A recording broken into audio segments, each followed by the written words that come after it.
Assalamualaikum warahmatullahi wabarakatuh. Di sini saya akan menjelaskan materi tentang kehidupan masa praksara. Sebelumnya perkenalkan, nama saya Muhammad Ardi Reza, absen 23. Nama saya Joni Prasetya Prabam, nomor absen 36. Di sini saya akan menjelaskan materi tentang masa praksara. Pertama, pengertian masa praksara. Kedua, asal-usul kehidupan manusia. Tiga, pembagian zaman praksara. 4, jenis-jenis manusia purba. Dan akhir kehidupan manusia purba. Pengertian masa praksara. Praksara berasal dari gabungan kata yaitu pra dan aksara. Pra artinya sebelum dan aksara berarti tulisan. Dengan demikian, yang dimaksud masa praksara adalah masa sebelum manusia mengenal bentuk tulisan. Masa praksara disebut juga dengan masa nikrela atau nir artinya tidak ada dan leka artinya tulisan, yaitu masa tidak ada tulisan. Masa praksara disebut juga dengan masa prasejarah, yaitu suatu masa di mana manusia belum mengenal tulisan. Asal-usul kehidupan manusia. Kehidupan manusia pada masa praksara disebut sebagai kehidupan manusia purba. Manusia muncul di permukaan bumi kira-kira 3 juta tahun yang lalu bersama dengan terjadinya berkali-kali pengesan atau glasiasi dalam zaman yang disebut kala Pleistosen. Berakhirnya masa praksara, setiap bangsa tidaklah sama. Bangsa Mesir telah mengenal tulisan. Sebaliknya, bangsa Australia baru mengenal tulisan sekitar awal abad ke-20. Berarti, penduduk asli bangsa Australia Aru meninggalkan masa praksara pada awal abad ke-20. Bangsa Indonesia meninggalkan masa praksara kira-kira pada tahun 400 Masehi. Hal ini diketahui dari adanya batu bertulis yang terdapat Muara Kaman di Kalimantan Timur. Prasasti tersebut tidak berangka tahun, namun bahasa dan bentuk huruf yang dipakai memberi petunjuk bahwa prasasti itu dibuat sekitar tahun 400 Masehi. Menurut ilmu geologi, ilmu yang mempelajari kulit bumi, perkembangan bumi terbagi dalam beberapa tahapan, yaitu sebagai berikut. 1. Arkaikum. Zaman ini berumur kira-kira 2500 juta tahun. Pada saat itu bumi masih belum dingin, udara masih panas sekali, kulit bumi masih dalam proses pembentukan, belum ada tanda-tanda kehidupan. 2. Paleozoikum. Zaman ini diperkirakan berumur 340 juta tahun. Pada zaman ini sudah mulai ada tanda kehidupan binatang-binatang kecil atau mikroorganisme sudah ada. Juga binatang yang tidak bertulang punggung, bahkan beberapa jenis ikan, amfibi, dan reptil sudah mulai ada. Karena keadaan bumi masih berubah, maka keadaan kehidupan masih sulit untuk meningkat. 3. Mesozoikum. Zaman ini berumur kira-kira 140 juta tahun. Pada zaman ini kehidupan di bumi semakin berkembang. Bintang-bintang pada masa itu mencapai bentuk yang besar sekali, antara lain dinosaurus panjangnya 12 meter, Atlantosaurus panjangnya 30 meter. Jenis burung sudah mulai ada. Zaman ini disebut dengan zaman reptil karena pada zaman jenis binatang reptil yang lain banyak sekali. 4. Neozoikum atau Kenozoikum. Zaman ini berlangsung kira-kira 60 juta tahun. Keadaan bumi pada zaman ini menjadi baik, perubahan cuaca tidak begitu besar. Walaupun zaman es masih ada, kehidupan berkembang dengan pesat sekali. Zaman ini dibagi menjadi beberapa zaman, antara lain A. Tertier. Pada zaman ini ditandai dengan semakin berkurangnya binatang raksasa. Famili binatang menyusui sudah mulai ada. Beberapa jenis monyet dan kera telah mulai hidup. B. Kuarter. Zaman kuarter berlangsung kurang lebih 600.000 tahun yang lalu. Pada zaman ini ada tanda-tanda kehidupan manusia. Bagian zaman ini disebut dengan istilah kata. Zaman ini dibagi dalam 2 bagian, yaitu kala Pleistosen dan kala Holozin. Pembagian zaman praksara berdasarkan benda-benda peninggalan yang ditemukan. Masa praksara dibagi menjadi 2, yaitu 1. Zaman batu. Zaman batu yaitu zaman ketika manusia mulai mengenal alat-alat yang terbuat dari batu. Pada zaman ini bukan berarti alat-alat dari kayu atau bambu tidak dibuat.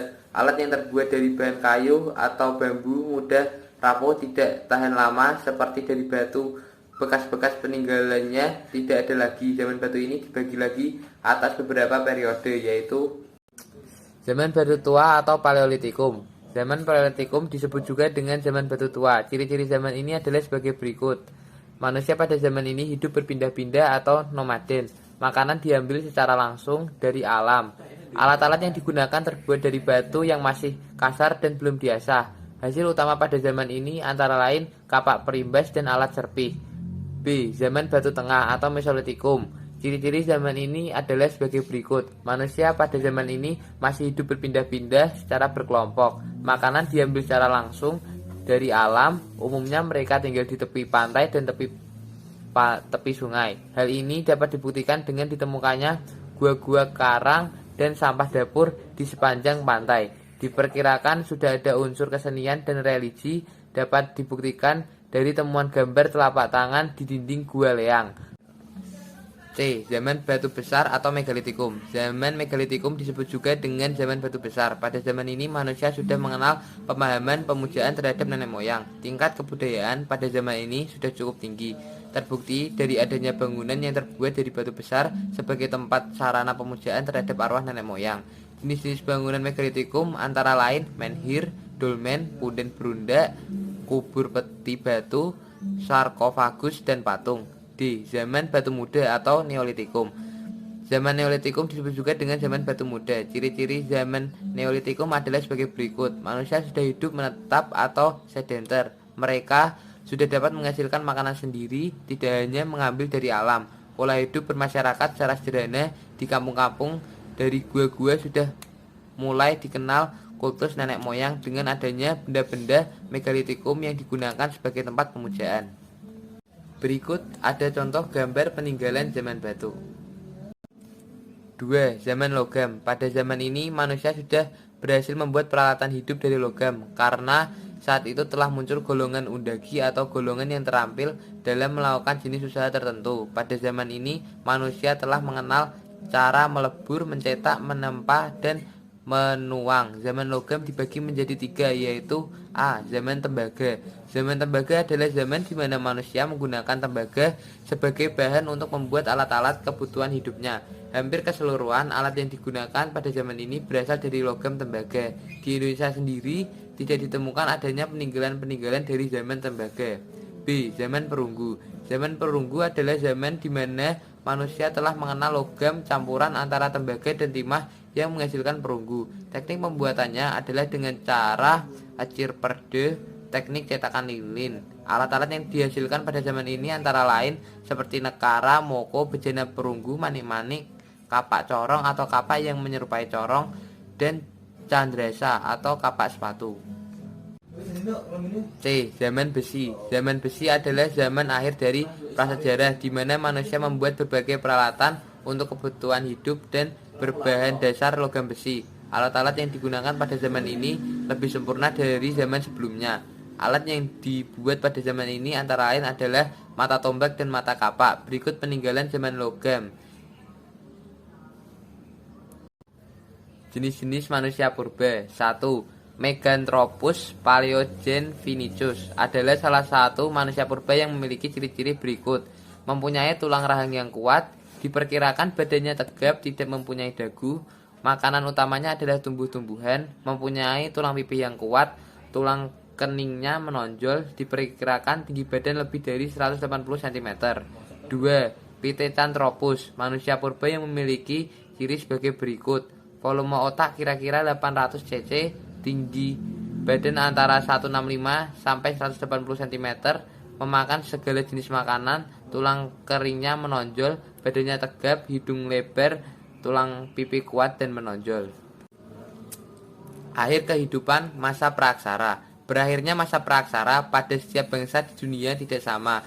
Bangsa Mesir kuno misalnya telah mengenal aksara pada sekitar 3000 Semi Masehi. Bangsa Indonesia meninggalkan masa praaksara pada sekitar abad ke-5, dibuktikan dengan penemuan 7 prasasti Yupa di Kalimantan Timur. Yupa merupakan prasasti peninggalan kerajaan Kutai yang menurut para ahli dibuat sekitar tahun 350 sampai 400-an Masehi. Yupa menjadi bukti tertua bahwa masyarakat Indonesia telah mengenal tulisan atau meninggalkan masa praaksara. Prasasti Yupa terbentuk tiang batu yang berfungsi untuk mengikat hewan kurban yang dipersembahkan untuk para dewa Dari 7 buah prasasti Yupa yang ditemukan, 4 diantaranya ditemukan pada 1879, sedangkan 3 lainnya pada 1940.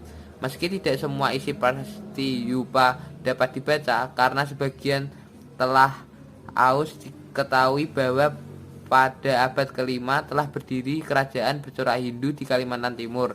Dapat disimpulkan bahwa masa praksara di Indonesia dimulai sejak sekitar 2 juta tahun lalu dan berakhir pada abad kelima Masehi. Terima kasih, sekian dari kelompok kami. Apa ada salah kata mohon dimaafkan.